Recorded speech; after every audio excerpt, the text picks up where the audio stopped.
Renta po kami, Tay! Kinakabahan ako. Hanggang ngayon wala pa sila. Baligon!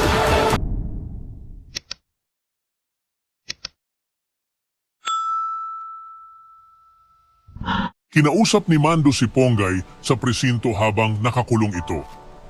Tahimik ang paligid at makikita sa mukha ni Ponggay ang matinding pag-aalala para kay Tanggol. Pinaalam ni Mando na mapagkakatiwalaan siya at hindi niya pababayaan ang kanyang inaanak. Para kay Mando, mahalaga si Tanggol at gagawin niya ang lahat upang manatili itong ligtas.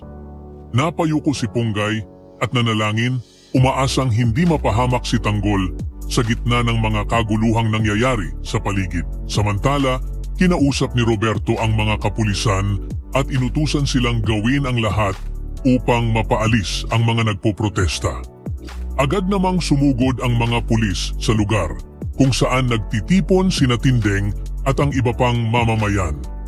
Nagkagulo ang paligid habang isa-isa silang hinuli at dinakip. Sinubukan nilang lumaban at ipaglaban ang kanilang paninindigan, ngunit wala silang nagawa laban sa puwersa ng kapulisan. Tuluyan silang dinala sa presinto habang nananatiling matatag ang kanilang paniniwala na si Tanggol ang tunay na nanalo. Sa kabilang dako, pinatawag ni Rigor ang kanyang mga tauhan at inilatag ang kanyang plano. Para sa kanya, gagamitin nila ang kapistahan ng Buenaventura upang madakip si Tanggol. Inutusan niya ang kanyang mga kapulisan na palibutan ang lugar at maghanda upang hindi na makatakas ang grupo. Desidido si Rigor na tapusin na ang laban at siguraduhing mahuhuli si Tanggol sa pagkakataong iyon.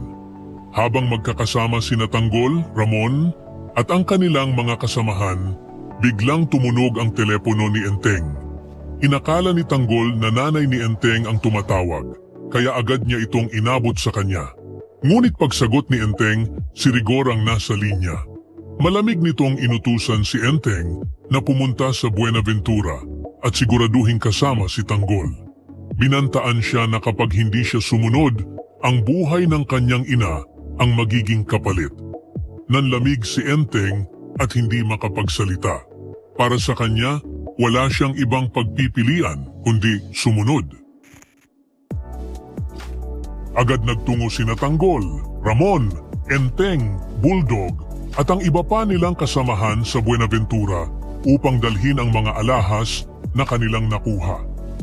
Layunin nilang maipagpalit ito upang matulungan ang nanay ni Enteng.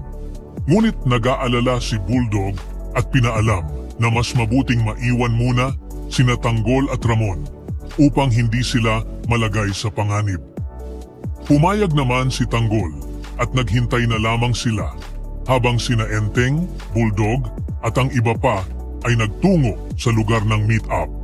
Pagdating nila sa lugar, bigla silang pinalibutan ng mga armadong tauhan at tinutukan ng baril. Nagulat ang lahat at hindi makapaniwala sa nangyayari. Nakiusap si Enteng sa kanyang mga kaibigan na huwag gumalaw upang hindi sila masaktan. Ngunit napansin ni Bulldog na si Enteng lamang ang hindi tinutukan ng baril. Unti-unti niyang napagtanto ang katotohanan. Sa sandaling iyon, lumabas si Rigor mula sa likod at tumingin sa kanila ng malamig. Gulat na gulat ang mga kasamahan ni Tanggol, habang sa malayo patuloy pa ring naghihintay sina Tanggol at Ramon. Walang kaalam-alam na nagsimula na ang pagtataksil. Sa gitna ng kaguluhan at pagtataksil, unti-unting lumalalim ang laban na hindi lamang tungkol sa kapangyarihan, kundi pati sa tiwala, pamilya at paninindigan. Habang nananatiling nakakulong si Ponggay at umaasa sa kaligtasan ni Tanggol, patuloy namang ginagamit ng mga gerero ang kapangyarihan upang patahimikin ang mga lumalaban sa kanila. Sa kabilang panig, malinaw na handa si Rigor na gawin ang lahat upang mahuli si Tanggol, kahit paggamitin niya ang takot at buhay ng mga inosenteng tao bilang sandata. Sa gitna ng lahat ng ito, si Enteng ay tuluyang napilitang gumawa ng pinakamabigat na desisyon sa kanyang buhay. Dahil sa banta sa kanyang ina, napilitan siyang sundin si Rigor, kahit alam niyang ang kapalit nito ay ang tiwala at buhay ng kanyang mga kaibigan. Habang sina Tanggol at Ramon ay naghihintay ng walang kaalam-alam, nagsimula na ang isang pagtataksil na maaring magbago sa kanilang samahan magpakailanman. Sa puntong ito, malinaw na ang laban ay hindi na lamang tungkol sa kung sino ang mananalo o matatalo. Ito ay laban ng konsensya, katapatan at kaligtasan. Habang papalapit ang paghaharap ni Tanggol at Rigor, isang tanong ang nananatili. Hanggang saan ang kayang isakripisyo ng bawat isa at sino ang tunay na mananatiling matatag hanggang sa huli? Ibahagi ang inyong saloobin sa comments section.